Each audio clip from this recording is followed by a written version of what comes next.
So good afternoon, Mr. Dinawanang. I am Kaylin C. Tabas. For today, I am going to discuss some educational values of mathematics. So before we move to our proper discussion, for our discussion for today, may I know what value of mathematics do you know?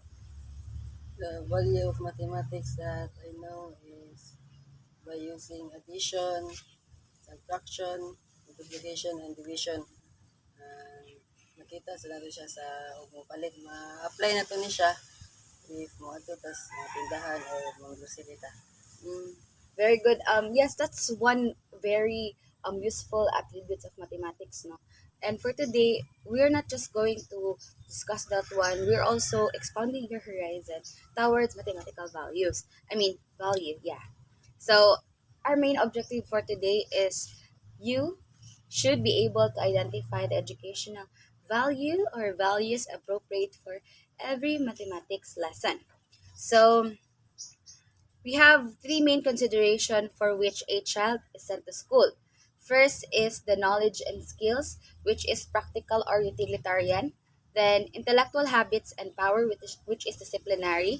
Then desirable attitude and ideals. So we have here the practical value, which you have stated a while ago, which is a common man can get on sometimes very well without learning to read and write, but he can never pull on without learning how to count and calculate. So, as you have stated ganina na, addition, subtraction, division, multiplication is a very must skill that a person should possess kay para dili tama what. Yes. Yes. Sakto guna ma'am. So according to what I've stated earlier, na naiuban ng mga tao na pwede na makalive with no read, no write, but it is very important na makabalo sila og basic arithmetic para di sila mauwat o kabalo sila kung unsa jud ang ilahong angay bayaran kay we all know na importante pila kayong money for today, di ba? Yes, that's correct.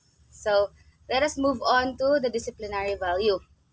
Mathematics is a way to settle in the mind a habit of reasoning according to Locke, and it trains or disciplines the mind. So, disciplinary value. So, nakabantay ka sa mathematics kay na siya yung mga rules na kailangan nato siya isunod kay para kuan dili ta wrong kay we all know naman tay rules na for example sa integers pag multiply pag kuan so ma-train pud ta ba na dapat mo abide ta og rule para di ta wrong kay di ba og sa outside the box pa di ba sa mathematics for example masayop ta mingon ka no vandalizing di ba nag-vandalize ka di ba kay kuanta sa disciplinary kuan so ang math dili lang jud siya practical disciplinary pud kay makabalo man ta mo sunod og rule. Correct. Gets ra? Yes. Okay, I get it. so here are also some characteristics of reasoning in mathematics. So, first characteristic is simplicity. So, simple ra. Kay, there are set of rules na kailangan usually mo sundon para di ka ma-wrong. So, accuracy, simple, then accurate man siya kay if musunod ka sa mga rules, sama na sa algebra, sakto mo ka. Diba? Do you have any questions No. regarding? Not yet. So, just say something if you have clarification during our discussion. Then, of course, certainty of results. Okay, we have rules to follow. It is simple, it's accurate. So, we have a certain, ikabantay ka ng sa high school, di ba? Then, naatay examination, naaman po'y times na lahi ang process pero pareha ra jud ang outcome nakabantay ka, di ba? So, certainty of results kay alay mong maisa na hatag og problem ng paggahuman wala siya kabalo sakto ba ang answer or dili. So, nadyo'y certain result. Then originality, same concept lang jud siya, 'di ba? Dayon, characteristic of similarity to the reasoning of life. So, murag diri dapat ang practical value sa kuan mathematics. Then, verification of results. Kaman di ka tong na ay lesson sa algebra or sa math before na gitagaan ka ani og specific nga equation then paggahuman na siya katong ipalag-in mo ang kuan for example ang value ang x kay 12 ang tawon nimo equal kay nanggo ka na pero nana siya para makabalo ka if sakto ba siya or dili checking then di ba you have learned something kay nakalimot na ka sa una so remember nakakaron remember ka wala Karon naka-remember na. Anyways, so power and not knowledge. Power in a way na dili ka ma uwat, 'di ba? O power in a way na og paanseron ka sa atubangan na kay confidence to, to Answer. answer because you already have the skill and you have already mastered the rules in mathematics. Then application of knowledge. So before no kanang high school pa ta kay ang mathematics is more on x, y, X z, and Y. yeah, right? ABCD. Yeah. So for the 21st century, it is imminent for us, for me, as a future educator to see the application value or the real life situation value of mathematics. Kay para kamo nga dili mathematics major, makabalo nga naa jud polo si x, si y, og si Si A. si Z. yes, but all the variables, of course. So let us move on to the cultural value. We have already done the practical value. Oh my gosh. Okay, cultural value. The understanding of the world in which man lives, of the civilization to which he belongs, and of the culture of which he is very proud. Requires the understanding of scientific and social principles, and development of which depends, in turn, upon mathematical principles. Then, kanisha, mathematics is the mirror of civilization. So one concrete example of this, as you can remember the Egyptian civilization before, they have developed the Pythagorean theorem, or the a square plus b square equals c square, wherein you can see the pyramids. You can see that. Yes, that is imminent reflection that these people already have their already have their own mathematics. Yeah. Makita nimo na in every civilization na siya mga lain-lain na mathematics kanang contribution. Makita nimo na sa ilahang mga nahimo, di ba, kanang mga infrastructure. Di ba, makita nimo? Yes. Yes. Correct. Correct. Anyways, so we have here the other educational values. We have the social, moral value, aesthetic value, intellectual value, international value, and vocational value. So, social value, mathematics plays an important role in the organization and maintenance of our social culture. So, social value, makabantay ka ng, di ba naman ganito, Commission of Audit, that is mathematics, right? So, if wala na siya, do you think na ay makabalot ta if, o wala yung mathematics makabalot tag, nakakurap ba ang mga kuan, di ba? So, importante kay ang mathematics para sa pag-build sa government, kinamina na yung mga organization, para walay mga kawat-kawat, di ba? Kaya ma-check ba? Kaya ganina, di ba, characteristics of mathematics kay accuracy. Ganon. Moral value, next one. The study of mathematics helps in moral development and character formation. We can relate this one into the disciplinary function of di ba, mathematics kay naman tayo yung rules na i-follow. Correct.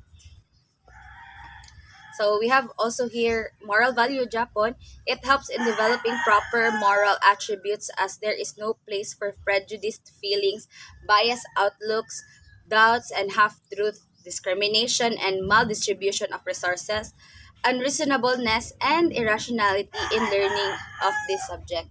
So of course, no mura Japan, Yes. it all comes down to the rules that we have to follow in order for us to have a common answer for it.